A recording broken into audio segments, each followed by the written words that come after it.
In about 20 minutes, the polls will close in New York State. We also believe around 9 o'clock Eastern, Donald Trump may make his way to a podium to talk about what is transpiring. Also at 9 o'clock, our good friend Dennis Michael Lynch as we continue our coverage of America Votes 2016. I'm J.D. Hayworth, inviting you to lend your voice to the discussion. 1-877-Newsmax, 1-877-639-7629. The number to call. And now let's call on yet another panel consisting of gentlemen who know whereof they speak. First, Skyping in from Connecticut, Newsmax political analyst Dick Morris, who is there in his familiar chair and ready to give us his thought of what might be happening tonight. Via Skype from Utica, New York, our good friend John Zogby, who knows his way around a poll or two and a lot of other things, and a resident presidential historian, Craig Shirley, who also knows public relations as the president of Shirley and Bannister Public Affairs. Gents, we welcome you. And Brother Morris, tonight in New York, will Donald Trump dominate 50% plus one? Yes, I think he will. I think he'll score an overwhelming victory. And I think he'll probably take all of the delegates in New York, all 95 of them, which will be an enormous lift to his campaign. It'll give him about 850 delegates, only about 237 shy of what he 437 shy of what he ultimately needs to win the nomination. I think it will be a crushing defeat for Cruz and for Kasich, and really an amazing victory for Trump. Craig Shirley, back in 1980, George Herbert Walker Bush, with that surprise in the Iowa caucuses, talked about the big momentum. You take a look at Donald Trump, and if it goes as Dick Morris believes it will tonight, that would be huge momentum heading into those other northeastern primaries, would it not? Yeah, no doubt about it. I think Dick is absolutely right, is that it's going to be a crushing... The person who you're trying to reach. It's going to be a crushing blow for the other candidates. There was, in 1980, there was actually more of a seesaw battle back and forth because Reagan just didn't walk away with it. Bush fought tenaciously. He won Michigan, he won Pennsylvania, he almost won Texas. Reagan did not win it walking away. So in a way, this has been more of a crushing and more of unbroken, basically, momentum for Trump since New Hampshire than it was for Reagan in 1980. And yet, well, and perhaps in that similar fashion, you have a situation where Senator Cruz has been very successful out west, picking up delegates in Colorado and Wyoming this weekend. Let's go back to the Northeast for our next caller. Checking in from Massachusetts, it's Joe. Joe, I understand you want to talk about possible convention chaos. Right, JD, but first, many years ago, I was heading out to vote, and my father said to me, "What are you doing? It's a waste of your time. Your vote will not count." And now with all this that's going on with this, with the delegates and Cruz with his stuff and Trump, he was right. But at the convention, if Donald Trump gets the nomination and they beat him out of that, the RNC should pay him for all the money that he spent to get there, because I think that's what's going to happen. Well, it's interesting to take a look at the scenario, and Joe, we thank you for your opinion and checking in tonight on America Votes 2016. Dick Morris, it was interesting to hear Rudy Giuliani in a nationally televised interview today. I guess the backyard term would be spitting distance. He says if Trump wraps up delegates where he's only about 100 away, he would hope that the Republican establishment would move to make it unanimous and move along with Trump as the nominee. Well, let's not get ahead of ourselves. Trump won, I think, will have won a very major victory here in New York. But he still has some tough sledding ahead.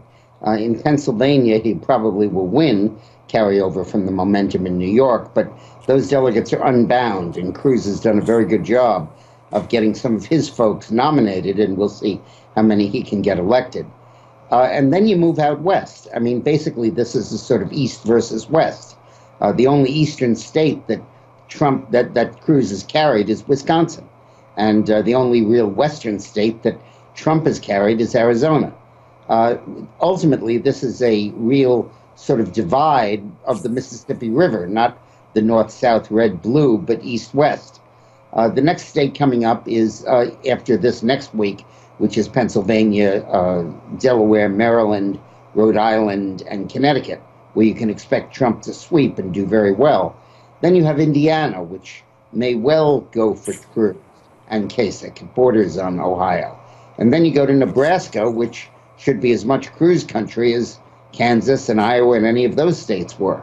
And then ultimately you migrate all the way out to the West Coast, and there it's really anybody's guess.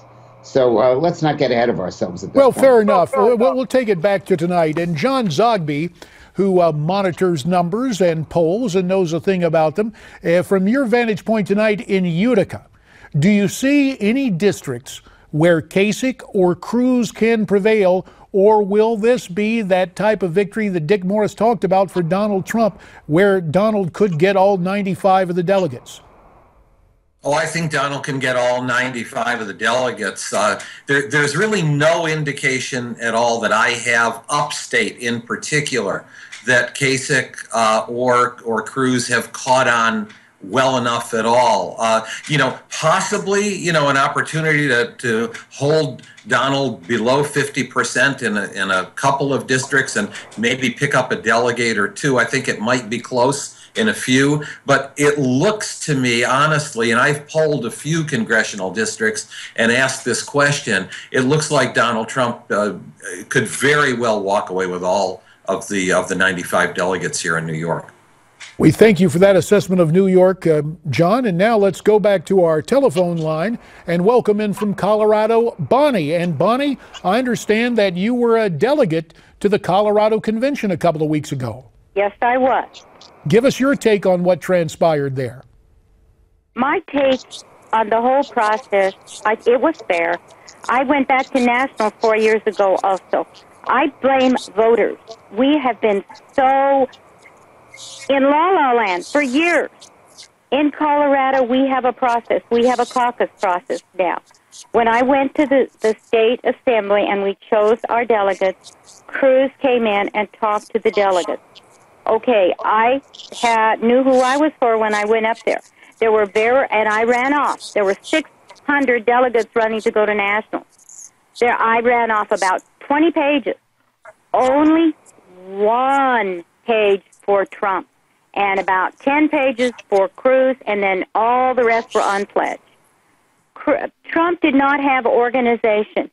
When I went back to nationals, I watched them make the rules committee. I watched the floor as the delegates voted. It's been that way forever. I don't understand everybody getting... Let me talk to that point, Bonnie, and we thank you for the call and your assessment that Ted Cruz came in with the ground game. This is something, and I think Bonnie points this out, panel.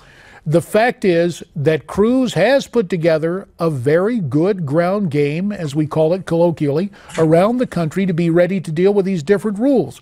Donald Trump responding now, shaking up his staff, and he had some words about this to the press earlier today on national television. Some people, their feelings get a little bit hurt. And, I don't know most of these people, they're field people. But frankly, we're at a position where we'd like to see if we can close it out. I think we're going to get to the number. I think today's very important. We hope to have a really big day today, and we'll represent New York very well. Craig Shirley, as we hear Donald Trump, and obviously he's making an argument about votes as opposed to collective conventions or caucuses. But you were telling us the other day that even the vaunted Ronald Reagan in 1976 had some difficulties with the ground game in some states where he won voters and won primaries. Yeah, absolutely. I will notice, too, is that Donald Trump seems to be calming down and changing his tone a little bit since Colorado and Wyoming. He sounds a lot more calm and relaxed. But yeah, Reagan, he got 45% of the primary vote in Wisconsin, yet got no delegates whatsoever. Gerald Ford took all of them. In Ohio, he got, without any campaigning, he got over 40% of the primary vote, and yet he only got 5 out of 97 delegates available there. Is that one thing that the Ford forces and the Reagan forces knew in 1976 was that if Ford did not win it on the first ballot, the delegates in New Hampshire, in Vermont, North Carolina, Kentucky, and Tennessee were all unbound, and most of them really preferred Ronald Reagan to Gerald Ford. If it had gone to a second ballot, Ronald Reagan may well have won the nomination over Gerald Ford in 1976. That was then. This is now. Dick Morris, turning to you, the changes that we see in the Trump staff. Will Paul Manafort basically become the campaign chairman, the campaign manager in all but name? And will this be a change for the better for Trump? Answer that in a sec, JD. I just want to comment on Bonnie's question. Good one. You know, when the delegates are selected, it's not in an open primary situation. That doesn't mean it's undemocratic. It's not appointed by some boss smoking a cigar. They have thousands and tens of thousands of people who come to these local caucuses, who vote for county delegates and then for state delegates, and then they choose the national delegates. It's just a little complicated, and it's not highly publicized, so it's not a great turnout, but it is ultimately fairly democratic. But let me just answer your question. There is a phenomenon in history of great leaders who instinctively see things others do not. And they come in, and you have these people who've studied something their entire lives, and this intuitive genius comes in and sees something and has amazing success that they have not been able to have. But the defect has often been that that intuitive genius does not listen to the other regular people when it comes to the things they know about, like logistics and picking up delegates and field operations. And I think that's the case with Trump. He didn't want any professionals because he knew better than they correctly what the message should be. But he didn't realize you can't just give a speech and fly on to the next soundbite. You got to have someone on the ground putting your delegates together, because that's ultimately what works. And I think that was a shortcoming in Donald's campaign, and I think he's bringing Manafort in to deal with it. But bear in mind, Cruz has hundreds of people on this field operation. I spoke to his manager 2 weeks ago, Jeff Rowe, and he said, today there are 145 events in America that will help select delegates all over the country, and I have 95 operatives covering it, and I don't think Trump has 10, and I don't think Kasich has any. You can't just come in at the last minute and do this. It's a long-term process.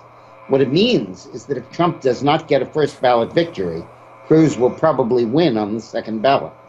Well, we will see if it goes that far. John Zogby, to you, can Donald Trump make the changes necessary, or will he, in fact, prevail in these other primaries and find his way to the 1,237 delegates needed on a first ballot? Two different questions there, because in terms of winning popular votes, sure, he's not going to sweep, but he's going to do well in New England and do well in California. He's going to collect a lot more delegates. I'm not sure. I don't know the math. Nobody does for sure. I don't think he gets to the 1,237, but I think he absolutely must. But I totally agree with what Dick just said.